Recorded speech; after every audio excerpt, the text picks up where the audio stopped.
स्वागत है आप सभी का हमारे चैनल पर। आप सभी दर्शकों को श्रावण मास की बहुत बहुत अग्रिम शुभकामना। जैसे हमने इससे पहले वीडियो में चर्चा की थी, इस बार श्रावण का महीना कई मायनों में विशेष खास हो।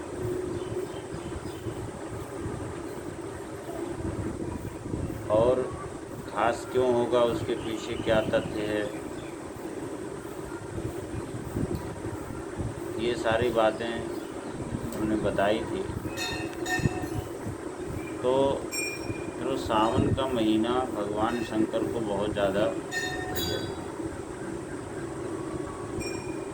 इस बार श्रावण का महीना 4 जुलाई से प्रारंभ होकर के 31 अगस्त तक चलेगा।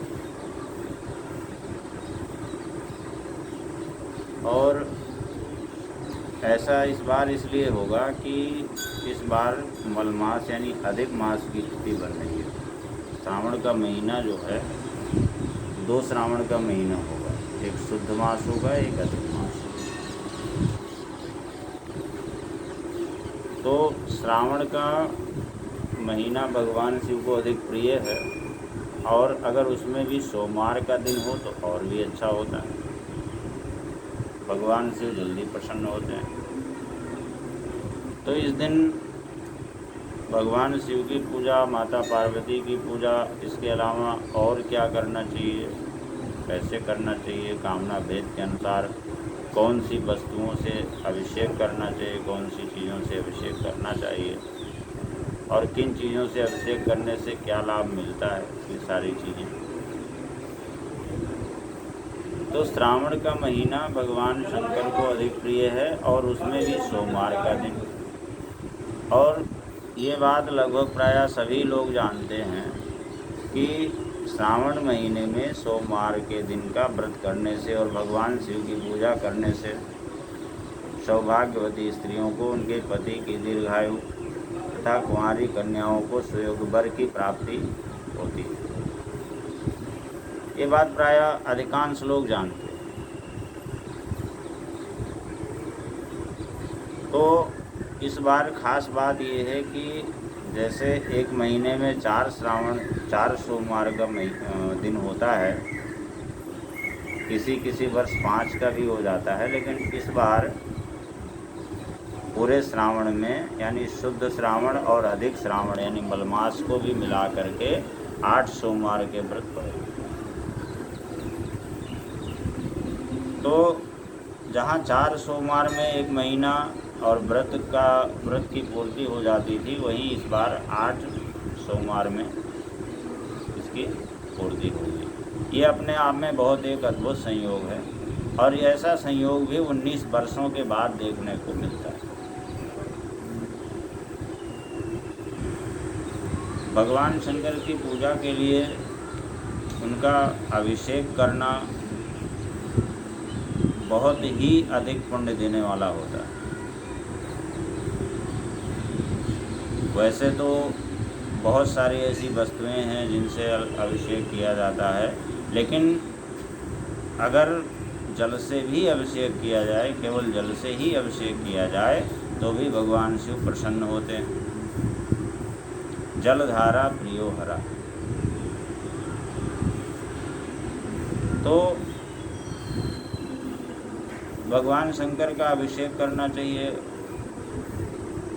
हो सके तो तीर्थ के जल से अभिषेक करने से और ज़्यादा पुण्य लाभ मिलता है। यदि तीर्थ के जल से अभिषेक किया जाए तो और ज़्यादा पुण्य प्राप्त होती है।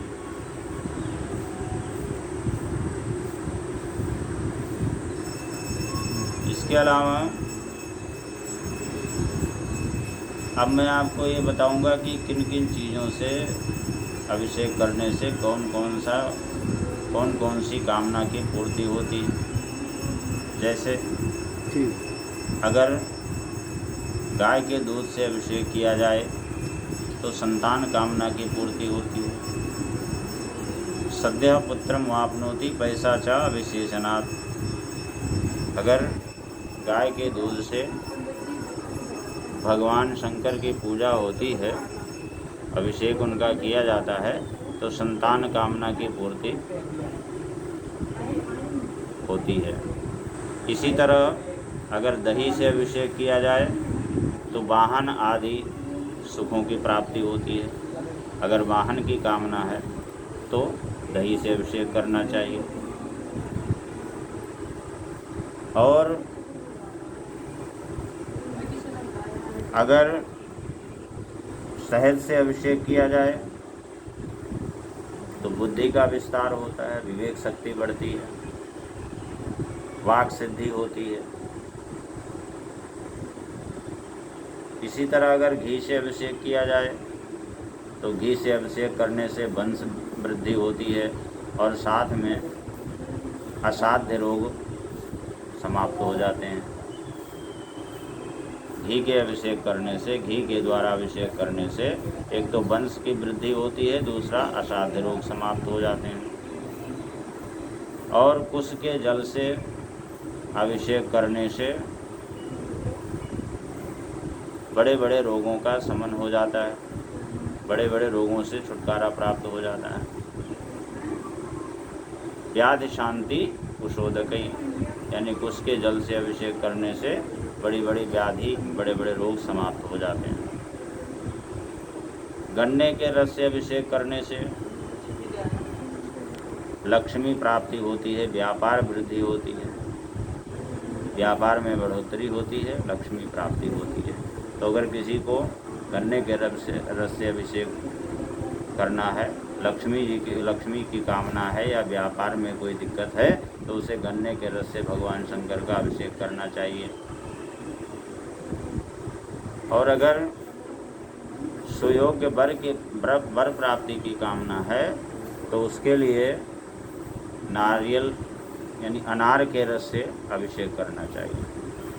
अगर उत्तम वर की कामना है तो अनार के रस से भगवान शिव का अभिषेक करना चाहिए। वहीं नारियल के जल से अभिषेक करने से तंत्र बाधा दूर हो जाती है। अगर मान लिया किसी के ऊपर कोई तंत्र बाधा है तो उसको नारियल के जल से अभिषेक करना चाहिए। ऐसा करने से तंत्र बाधाएं दूर हो जाती हैं। इसके अलावा सरसों के तेल से अभिषेक करने से शत्रुओं का शमन होता है। तो इस प्रकार से और भी कई सारी चीज़ें हैं जिनसे अलग अलग अभिषेक करने से अलग अलग कामनाओं की पूर्ति होती है। तो सोमवार के दिन जो भी प्राणी व्रत रहे और अगर किसी को इस तरह से कामना है, कामना भेद से इन चीज़ों को लेकर के, इन द्रव्यों को लेकर के भगवान का अभिषेक करे। और जो सोमवार का व्रत है कुंवारी कन्याओं के लिए बहुत ही खास होता है। अगर किसी के विवाह में विलम्ब हो रहा है या कोई व्यवधान हो रहा है या सुयोग वर प्राप्त नहीं हो पा रहा है या घर में कलह कलेश या अशांति रहती है, पति पत्नी के मध्य विवाद रहता है, आपसी स्नेह नहीं रहता है, तो उसको भगवान शिव के प्रसन्नता हेतु माता पार्वती और भगवान शिव के प्रसन्नता के लिए श्रावण सोमवार का व्रत करना चाहिए। व्रत करके भगवान शिव की पूजा अर्चना करें। 16 उपचार, 10 उपचार या 5 उपचार जो भी उपलब्ध हो उसके अनुसार उनका पूजन करें और फिर कामना भेद से उनका अभिषेक करना चाहिए। उन चीज़ों से उनका अभिषेक करना चाहिए। और अभिषेक करने के पश्चात जैसे बहुत सारी ऐसी चीज़ें हैं जो भगवान शिव को बहुत प्रिय हैं, जिसमें भांग है, धतूरा है और धतूरे का पुष्प है, फल है, आक का फूल है और इसके अलावा शमी पत्र है और बहुत सारी ऐसी चीज़ें हैं जो भगवान शिव को विशेष प्रिय होती हैं। इसमें सफ़ेद पुष्प बहुत अच्छा होता है। बेलपत्र भगवान शिव को ज़रूर चढ़ाना चाहिए, क्योंकि बेलपत्र के चढ़ाने से ऐसा लिखा हुआ है कि दर्शनम बिल्वपत्रेशा स्पर्शनम पापनाशनम अघोर पाप संहारम बिल्वपत्रम शिवार्पणम।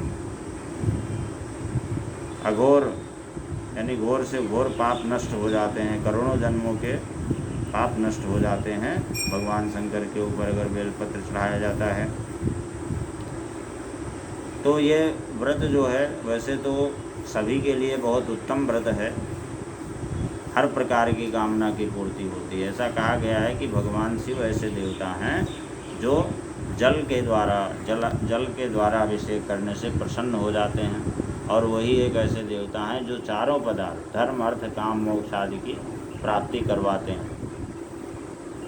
तो इसलिए इस महीने में, इस बार श्रावण का महीना 4 जुलाई से प्रारंभ होगा और 4 जुलाई से लेकर के 18 अगस्त तक शुद्ध श्रावण का महीना चलेगा, जिसमें प्रथम शुद्ध महीने में शिवरात्रि का जो संयोग है, शिवरात्रि 15 जुलाई को होगी।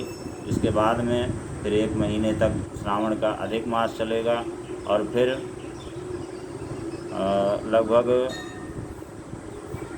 16 अगस्त से और 31 अगस्त तक शुद्ध श्रावण का महीना चलेगा, यानी 15 दिन पहले शुद्ध श्रावण व्यतीत होगा। इसके बाद 1 महीने अधिक श्रावण का समय अवधि रहेगी और फिर पुनः 15 दिन शुद्ध श्रावण का महीना रहेगा।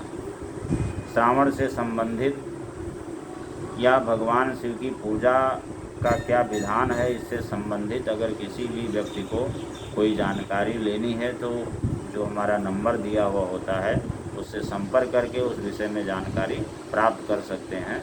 और साथ साथ में अगली वीडियो में हम श्रावण महीने के, जिस तरह श्रावण महीने में सोमवार का दिन बहुत उपयोगी है, इसी तरह मंगलवार का दिन बहुत बड़ा उपयोगी है।